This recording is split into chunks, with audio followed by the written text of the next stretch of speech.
It's the mid-1980s, the era of neon long hair, and the birth of the internet, which is just starting to pique the world's interest. Meanwhile, in the San Francisco Bay Area, something extraordinary is brewing among the gay community. But it's not led by the typical gays next door. It's just a section of the community. A crew that defies the norm of well-maintained physiques. They embrace themselves as they are, hairier than a mountain bear, with bodies that could give any bodybuilder a run for their money. But how do they connect in this era? Casual meetups at hug parties and the emerging internet trend are the main points of contact, and they become the foundation for something epic, the birth of the bear subculture within the gay community.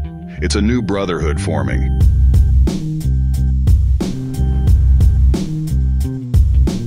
It is forged on embracing the beauty of diversity and the celebration of self.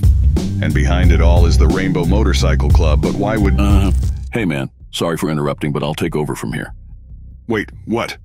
Yeah man, I'm sorry, but our viewers want fresh blood. You've been mispronouncing words way too much.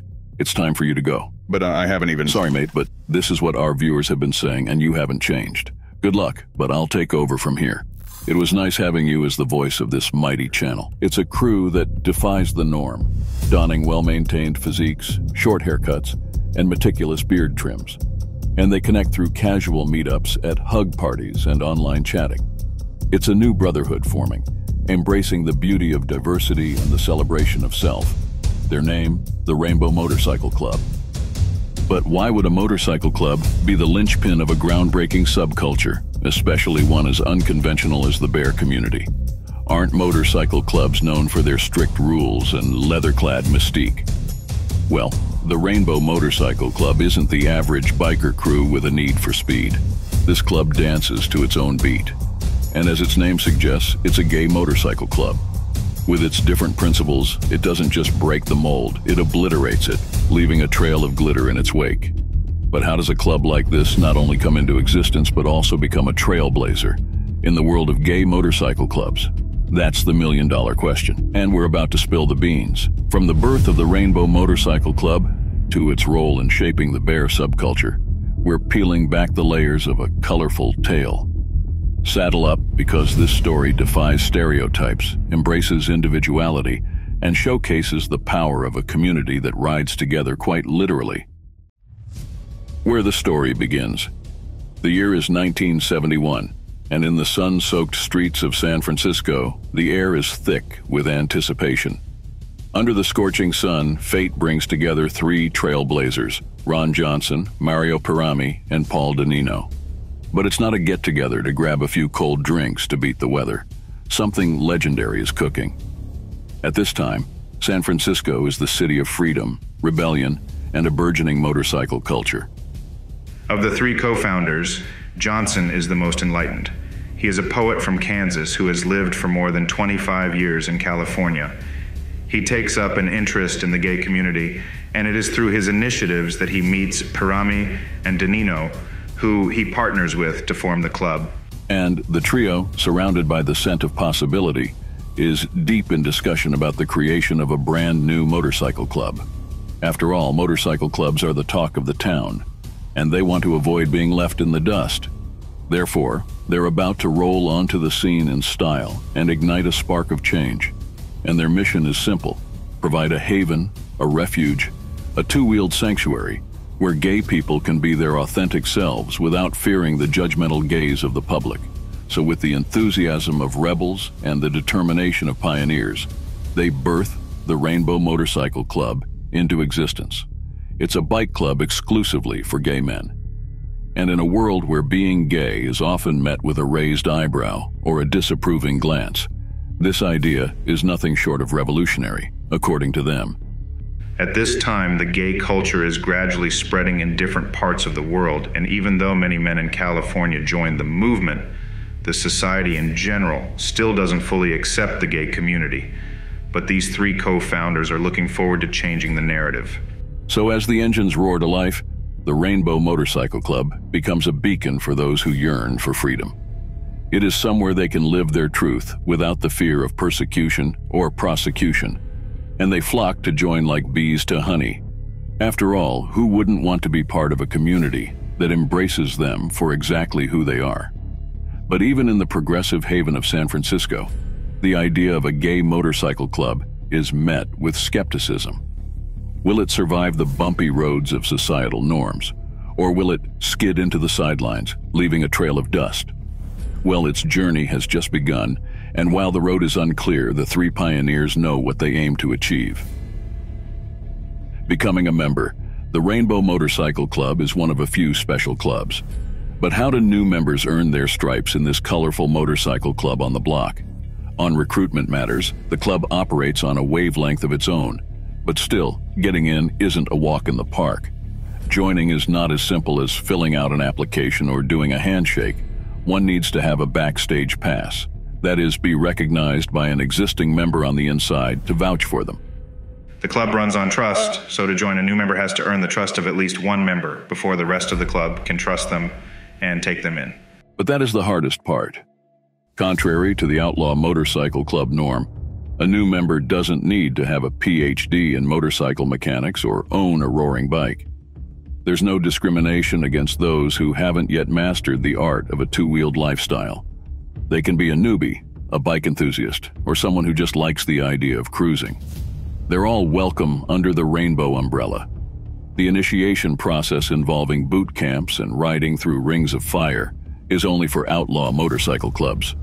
The Rainbow Motorcycle Club has its own unique spin, the hang-around period.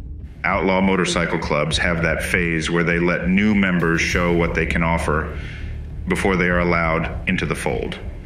That is one thing that the Rainbow Motorcycle Club borrowed from these clubs, although the club does it in a different way. This is like the probationary phase, which is a chance for both sides to feel each other out. New members can dip their toes in the pool before doing a full dive, and it's during this time that they get to know the ropes and the quirks of the club. But it doesn't stop there. Once the new member is in, they're regarded as the youngest sibling. This status lasts until the next eager soul joins the ranks, and then the member officially levels up to full-fledged rainbow status. Fully fledged members are referred to as rainbros, a combination of rainbow and brothers, and everyone in the club is all about celebrating individuality, embracing diversity, and having a good time on two wheels. But how does the club fully operate? What rules do members follow, and who enforces those rules? Life as a rainbow. Most of these bike clubs have rules, constitutions, and even sergeant-at-arms who act as disciplinarians to enforce the club's rules. The RMC has one mission statement: no rules, no committees.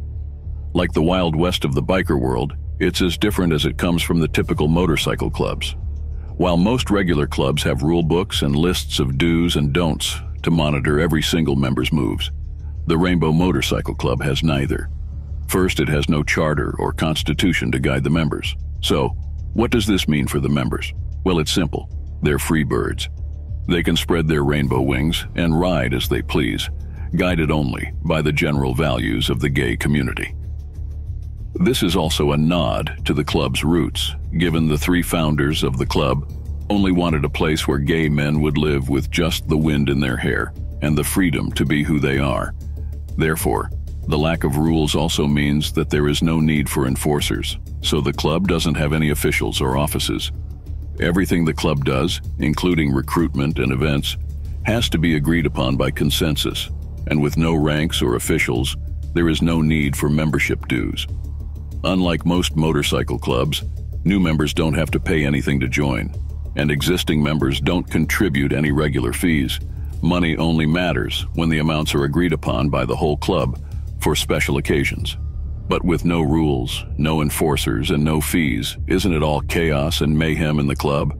Well, despite lacking a constitution, the club runs like a well-oiled machine. Disagreements are rare and conflicts are hardly a concern. This club proves that like-minded individuals can come together, ride without boundaries, and still keep the peace. Public appearances. When the Rainbow Motorcycle Club was founded in 1971, acceptance for the gay community was scarce, and the club couldn't exactly roll out with a rainbow-colored welcome banner. Public appearances were a no-go, and simply associating with other motorcycle clubs was like riding through a minefield.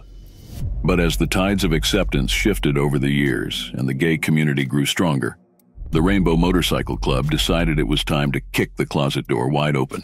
First, they needed a trademark, so the patch was born, featuring the iconic rainbow, the club's initials, and the chapter name.